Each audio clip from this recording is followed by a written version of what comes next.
Ladies and gentlemen, welcome to another video. In this video, we're going to be talking about how to use a Grok image generation. So let's get straight into the video.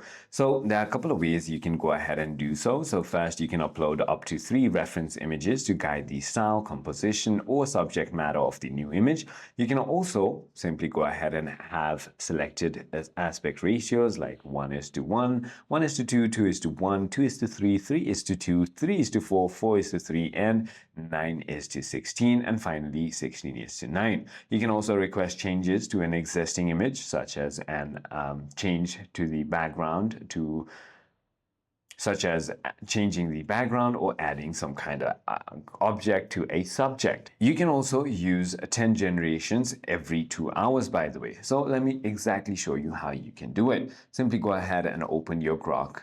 And now you want to write a specific kind of prompt. So include all of the details like lightings and maybe the camera angle, also the aspect ratio, and also tell it who it is. So